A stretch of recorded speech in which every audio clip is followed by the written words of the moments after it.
రేవంత్ రెడ్డి గారు మాట్లాడితే నోరు ధరిస్తే ఫ్యూచర్ సిటీ అంటున్నాడు. ఫ్యూచర్ సిటీ అంటే ఏంది? భవిష్యత్ నగరం. భవిష్యత్ నగరం అట. ఉన్న నగరాన్ని పట్టించుకునే తెలివి లేదు. హైదరాబాద్లో కనీసం దోమల మందు కొట్టేటోడు లేడు, చెత్త ఎత్తేటోడు లేడు, ఇండ్లు కట్టేటోడు లేడు, మోరీలు సాఫ్ చేసుడు లేదు, కరెంట్ ఇచ్చే తెలివి లేదు.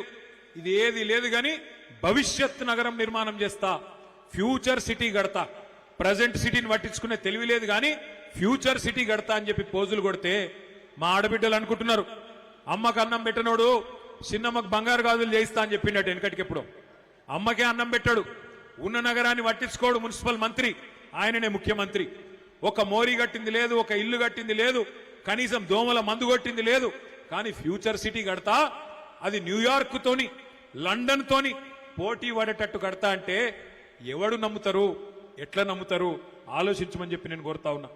ఇదే అంబర్పేట నియోజకవర్గంలో మీ ఎమ్మెల్యే గారు కోరితే ఒక్క మాట మీదకెళ్ళి అంబర్పేటలో 4 ఎకరాలు ఆనాడు ముస్లింల శ్మశాన వాటిక కోసం ఇక్కడే మనం చేసుకున్నాం.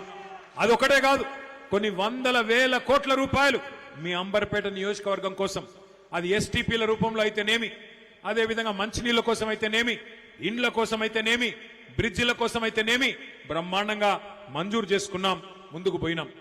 ఇలా ముఖ్యమంత్రి గారి ఇంకొక ఫేవరెట్ సబ్జెక్టు మూసి. మూసి మూసి అనిగా ముఖ్యమంత్రి గారు మురుస్తా ఉన్నాడు. ఏందయా మూసి అంటే ఆయన చెప్పేది, మూసి నది ప్రక్షాళన చేస్తా. నేను మీ అందరికి ఒక మాట మనసుకు ఎక్కించుకోండి, దయచేసి ఒకటి మంచిగా జాగ్రత్తగా వినండి. ఈయన కొత్తగా చేసేది ఏం లేదు మూసీకి, ఈయన కొత్తగా చేసేది ఏం లేదు. మనమున్నప్పుడే 9.5 ఏళ్లలో 3,866 కోట్ల రూపాయలు, ఒకటి కాదు రెండు కాదు, దగ్గర దగ్గర 4,000 కోట్ల రూపాయలు ఖర్చు పెట్టి మూసీలోకి మరి ప్రతి మురికి నీటి చుక్క ఏదైతే వస్తుందో దాన్ని శుద్ధి చేయాలని చెప్పి 32 ఎస్టీపీలు సివరేజ్ ట్రీట్మెంట్ ప్లాంట్లు మంజూరు చేసింది కేసీఆర్ గారి ప్రభుత్వం. దాన్ని దాదాపు 60-70% పూర్తి చేసినాం. అంబర్పేటలో, నాగోల్లో పెద్ద పెద్ద ప్లాంట్లు కట్టినాం. కట్టి హైదరాబాద్ లో ఉత్పత్తి అయ్యే ప్రతి మురికి నీటి చుక్క, మూసీలోకి వచ్చే ప్రతి మురికి నీటి చుక్కకు శుద్ధి కేంద్రాలు పెట్టింది కేసీఆర్ ప్రభుత్వం. అది మాత్రమే కాదు,